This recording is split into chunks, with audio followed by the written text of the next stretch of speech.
Kemarin saya memberikan banyak tugas kepada teman-teman dan terima kasih sudah dilaksanakan oleh hampir semuanya. Tadi Sherina sudah menyampaikan dari berapa? 15 orang ya anggota kelas kita serta ada 14 Ibu. Udah 14. mengerjakan semua ya. Ya, berarti semua sudah lengkap ya. Saya akan share data yang sudah didapatkan nih teman-teman. Termasuk dalamnya data kelas kita ya, ada 276 respons untuk tugas wawancara. Nanti kita bisa diskusikan prosesnya ya, menurut teman-teman bagaimana. Nah, kita lihat dulu hasilnya nih. Kalau dibandingkan dengan data Riskesdas yang cuma menggambarkan 1% ya, 1% masyarakat Indonesia itu memahami secara komprehensif tentang HIV dan AIDS, itu berarti nilainya itu kira-kira lebih dari 20 ya, 20 ke atas. Kalau di sini kita lihat memang average-nya masih 15,23 dan mediannya masih 16. Masih di kategori yang lumayan pengetahuannya ya. Di atas separuh sudah menjawab benar. Ya, jadi sudah menceng ke kanan, tetapi harapan kita untuk yang pengetahuan komprehensifnya itu kira-kira yang lebih dari 20 nilainya di sini ya. Nah, ini masih ada angkanya lumayan ya, mungkin sekitar kalau dijumlahkan ini 20 sampai 30% yang ada di nilai yang benar 20 sampai 24.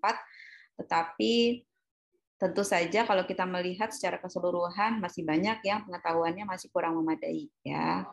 Nah, nilai pertanyaan yang paling banyak yang banyak dijawab salah gitu ya, atau sedikit dijawab benar, itu ini ada beberapa pertanyaan yang digambarkan. Bagaimana cara penularan HIV dan AIDS? Apakah bisa makan minum sepiring dengan menderita HIV dan AIDS itu bisa menularkan gitu ya. Nah, kemarin saya juga sudah meminta kepada teman-teman untuk menuliskan cara penularan ya, cara penularan dan cara yang tidak menularkan. Nah, terima kasih teman-teman sudah merespons. Untuk teman-teman yang masih belum sempat menuliskan di Adlink, boleh ditulis langsung di komen ya. Jangan khawatir ya teman-teman, penilaian itu sekedar saya menggugurkan kewajiban untuk penilaian, tetapi yang saya lihat adalah prosesnya. Yang penting teman-teman, misalnya nih di jawaban ini ada yang salah, kemudian teman-teman memperbaiki, nah silakan di reply di komennya sendiri. Ya, misalnya di sini, cara penularan HIV antara lain dari udara, terdapat virus sehingga menjadi batuk dan bersin. Berarti dari udara dan kemudian droplet ya. Benar atau salah nih? Jadi droplet, kemudian udara, terus vektor juga tidak mengakibatkan penularan HIV karena HIV ini berbeda dengan jenis virus yang lain ya. Dia punya sifat yang khas ya. Kemarin kita sudah sebutkan ada persyaratan dia bisa menular gitu ya. Alat suntik benar, kemudian cairan dari cairan melalui darah penderita, oke. Sperma, liur, cairan vagina, ASI, yes. Ya, tetapi kandungan terbanyak itu ada di sperma, cairan vagina, kemudian darah. Sebenarnya yang paling banyak itu di cairan abdomen dan cairan otak. Ya, jadi di organ dalam. Nah, makanya yang paling beresiko itu petugas kesehatan. Bagaimana dengan air liur dan ASI? Di sini ada, tetapi kandungannya kecil, terutama jika mereka minum ARV, antiretroviral, sehingga kandungannya itu jumlahnya ditekan ya, viral load-nya menjadi rendah. Tapi kalau mereka tidak minum ARV, kemungkinan jumlah virusnya ya atau viral load-nya itu menjadi bisa tinggi gitu ya. Viral load itu berbanding terbalik dengan jumlah CD4. Nah, biasanya CD4 itu menggambarkan status keparahan ya, tingkat keparahan atau stadium kalau sudah muncul gejala atau muncul sindrom. Gitu ya. Jadi teman-teman boleh ini yang merasa masih kurang benar silakan diperbaiki. Nah, ini oke nih. Siapa nih Setia? Cara penularan virus ini secara umum, tapi cara penularan HIV, nah ini sudah dijelaskan di sini ya. Yang mana yang bisa mengakibatkan penularan. Nah, teman-teman di sini masih ada yang menggunakan istilah penyakit misalnya. Ya, jadi pertanyaan saya, apakah HIV dan AIDS itu penyakit? Oke, saya jelaskan ya. Untuk bisa disebut penyakit, maka harus ada patologi yang jelas ya. Proses perjalanan penyakit juga harus jelas untuk sesuatu yang kita sebut sebagai penyakit. Nah, untuk HIV itu dan AIDS ya, ini ada perbedaan ya. Jadi ini cara penulisannya yang dulu seperti ini nih, HIV garis miring AIDS. Nah, kemudian kalau saat ini penulisannya menjadi HIV dan AIDS. Mengapa berubah? Karena tanda baca garis miring seperti ini seolah-olah menggambarkan bahwa orang yang HIV positif itu sama dengan orang yang AIDS. Gitu ya. Padahal kemarin ada pertanyaan dari mahasiswa, Bu, bisa nggak sih mengenali orang yang HIV itu hanya dari ciri fisik? Nah, itu tidak bisa ya. Jadi harus diperiksa cairan tubuhnya ya, terutama darah. Mengapa? Karena orang yang HIV positif itu tidak sama dengan AIDS ya. Orang yang AIDS itu sudah memiliki sindrom ya, sudah mendapatkan sindrom atau gejala tertentu, dan itu kemudian tetap diukur darahnya untuk melihat biasanya batasannya tetap viral load tadi itu ya, beban virusnya dan CD4-nya. Ya, jadi ada nilai tertentu, batas tertentu yang kemudian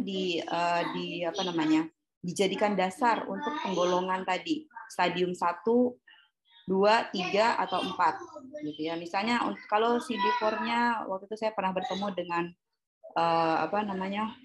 Oda ya, yang CD4-nya itu sudah 44. Nah, itu sudah masuk ke stadium 4, sudah parah sekali. Tetapi saat ini dengan perkembangan teknologi yang luar biasa dan treatment yang tertentu ya, orang yang walaupun sudah jatuh ke AIDS stadium 4 itu masih bisa kembali seperti normal lagi gitu. Kembali bisa bekerja, kembali seperti orang sehat gitu. Kembali yang tadinya kurus dan lemah sekali kemudian bisa beraktivitas gitu ya. Nah, itu bergantung pada bagaimana proses treatment yang dia lakukan dan kepatuhannya minum ARV tadi. Ya, banyak riset yang menggambarkan tentang sorry teman-teman, ini keberisikan nggak di belakang saya lagi ada rame. Kalau berisik kabari ya, biar saya pindah ya.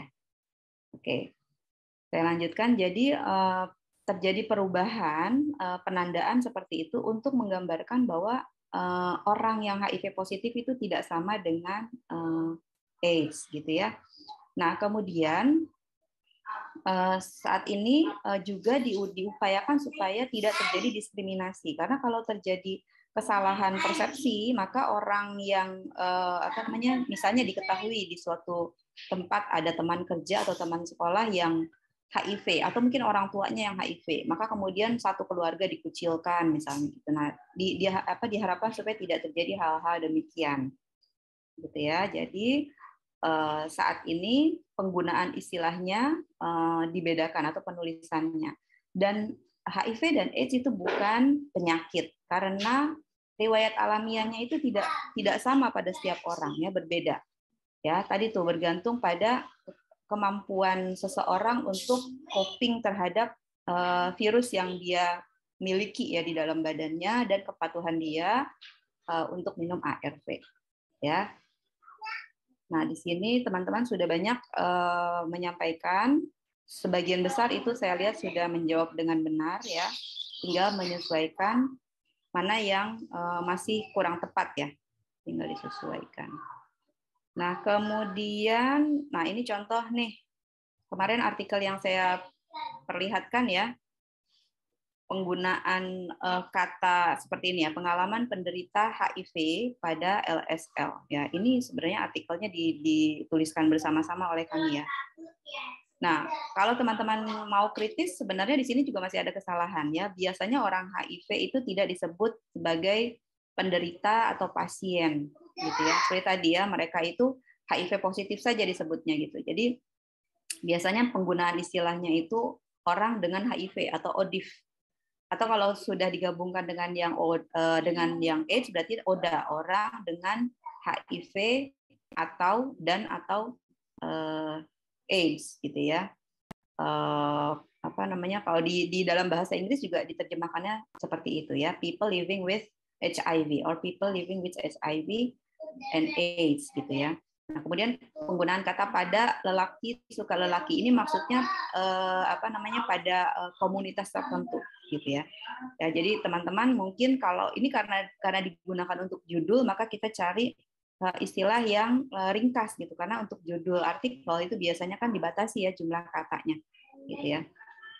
Nah, ini menggambarkan bahwa orang itu akan gaya menulisnya berbeda. Kalau saya tipikal yang suka menulis dengan gaya yang singkat, tapi karena di sini tim leadernya itu orang yang sangat perfeksionis ya, dia ingin menggambarkan apa namanya, judul yang relevan ya, sangat relevan ya, sangat sesuai dengan isi artikel, maka ditulisnya apa namanya, menjadi lengkap seperti ini misalnya. Kalau misalnya nih, misalnya si ibunya tuh HIV, nah itu tuh kayak yang terdeteksi tuh pas masih janinnya atau setelah lahir. Nah itu tuh biasanya kayak dokter obgynnya gitu tuh ngasih taunya tuh pas dalam kayak masih kayak kontrol USG gitu, atau kayak pas lahirnya kayak dicek-cek kesehatannya gitu, atau gimana ya Bu biasanya? Bagus nih pertanyaan dari Fatia. Makasih ya.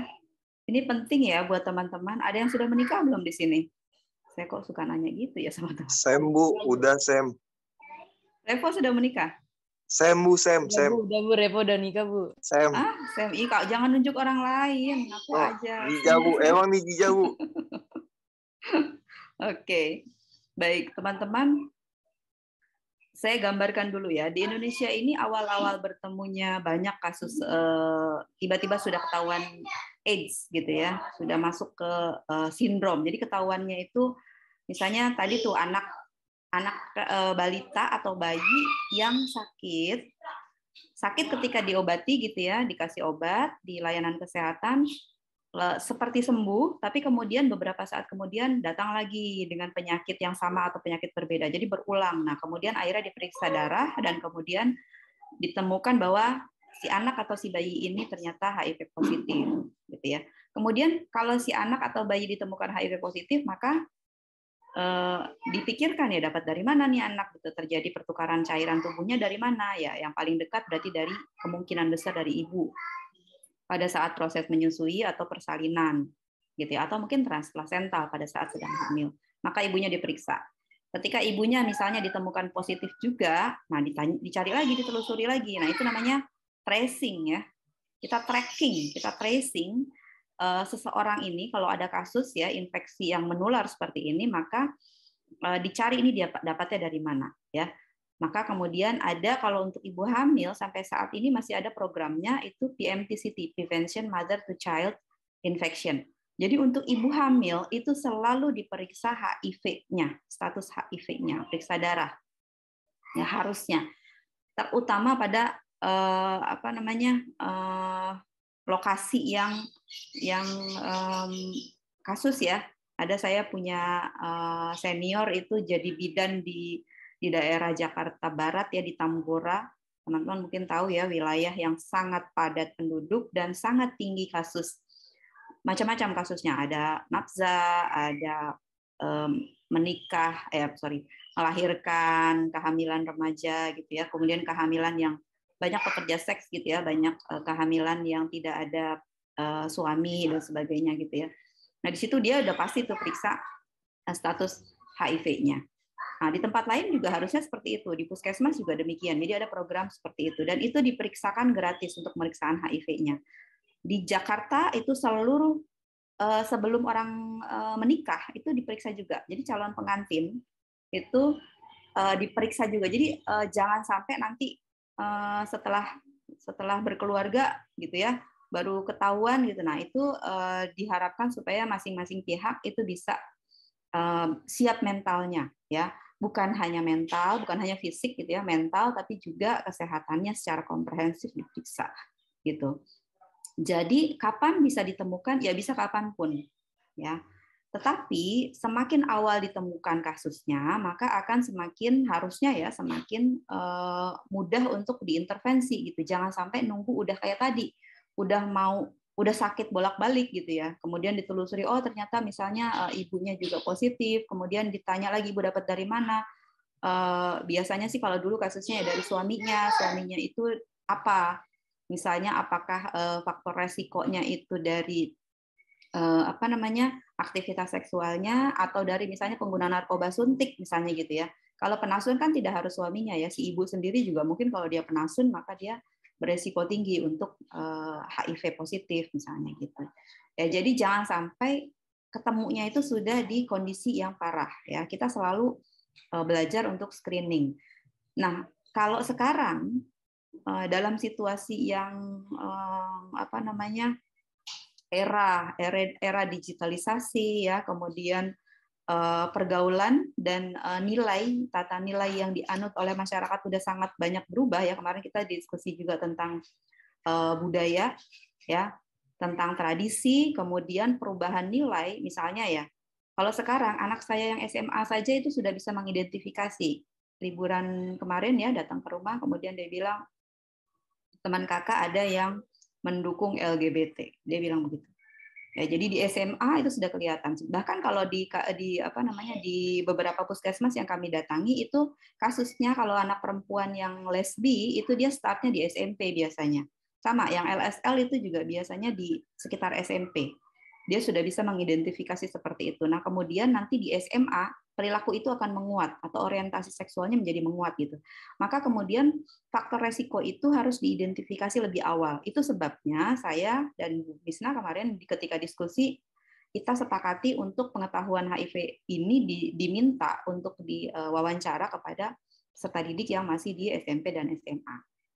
Gitu ya. Sehingga nanti teman-teman juga diharapkan untuk bisa membuat apa namanya rencana intervensi paling tidak berupa media sederhana ya. Teman-teman kan semuanya pada punya akun sosial media ya. Ada nggak yang nggak punya akun sosmed di sini? Yang masih bersih gitu ya. Semuanya punya ya? Oke, nah silakan di akun sosial medianya disampaikan tuh edukasi-edukasi tadi tuh pertanyaan-pertanyaan yang masih salah dijawab. Bahkan mungkin saya sendiri ya lupa misalnya gitu ya. Kita sendiri sering lupa. Masih ada yang harus diingatkan ya, ingatkan terus ya.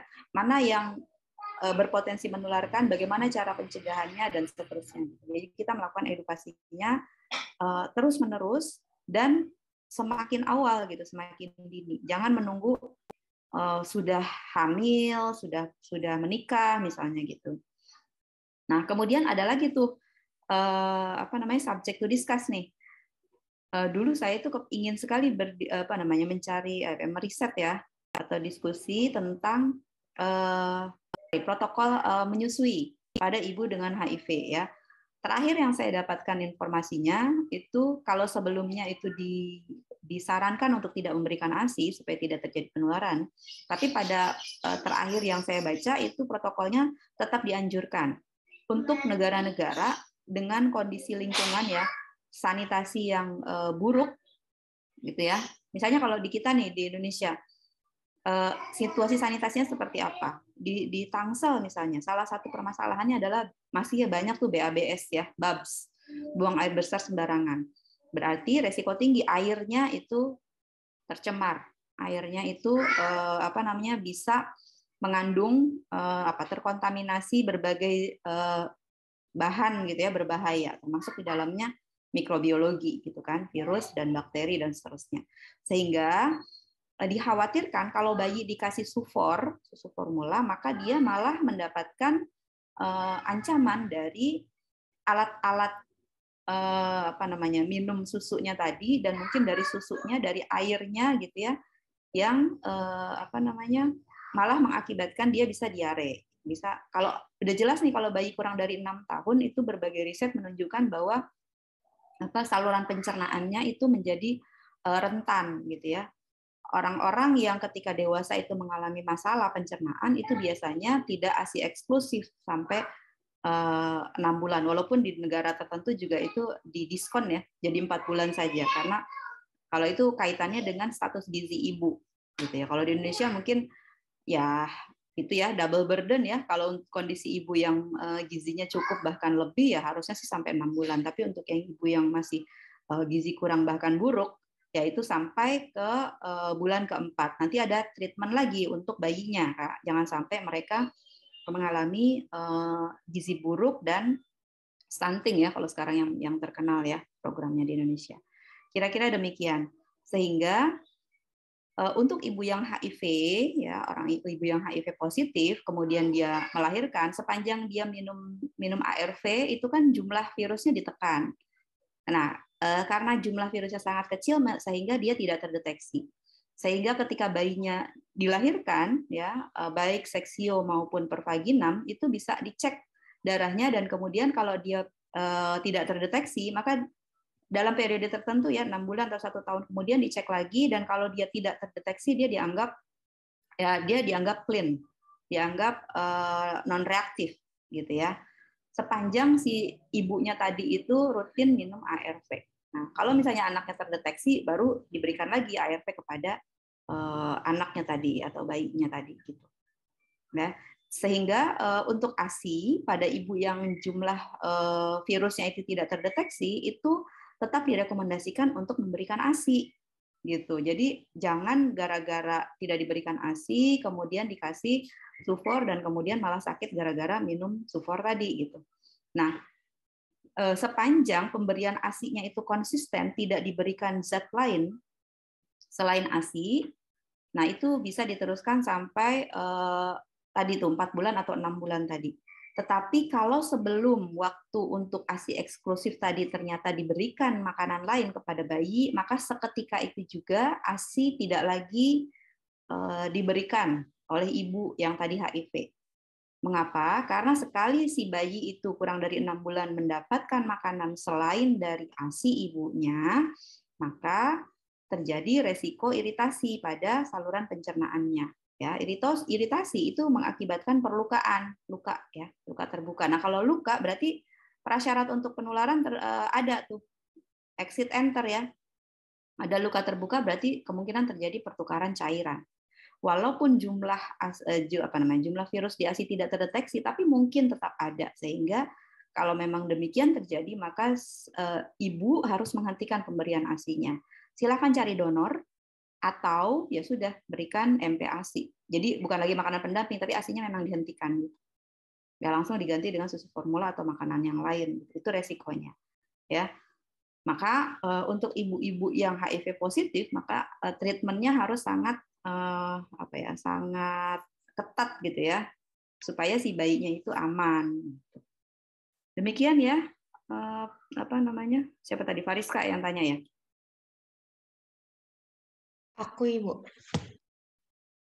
Oh, Fatia. Oh ya betul. Demikian ya, Fatia. Jadi nanti kalau mau menikah, Fatia sama-sama periksa ya. Calon suaminya periksa, istrinya periksa. Dan kalau sekarang sih, kemarin waktu kami training kesehatan jiwa, bukan cuma periksa darah ya, darah, urin dan sebagainya, tapi juga periksa anus. Karena sekarang itu banyak jeruk makan jeruk ya. Tadi itu riset yang digambarkan ya. Perilaku ya, aktivitas seksual menggunakan anus itu 22 kali lebih beresiko dibandingkan dengan populasi yang lain gitu ya, untuk penularan HIV khususnya. Dan itu kemudian dampaknya menjadi luar biasa juga kalau orang itu pernah menjadi korban atau bahkan mungkin pelaku ya. Maka kemudian ya walaupun kita sih tetap ya sebagai muslim kita tetap mendoakan kebaikan gitu ya untuk saudara-saudara kita yang mudah-mudahan bisa mendapatkan hidayah dan kembali bisa reorientasi ya, kembali straight istilahnya ya, kembali lurus gitu ya. Tapi kita juga harus siap mental gitu. Ya, jadi kita harus bagaimana nih kalau menghadapi orang yang mungkin pernah ada riwayat demikian. Gitu. Baik, saya kembalikan ke moderator. Terima kasih. Wallahu a'lam. Assalamualaikum warahmatullahi wabarakatuh.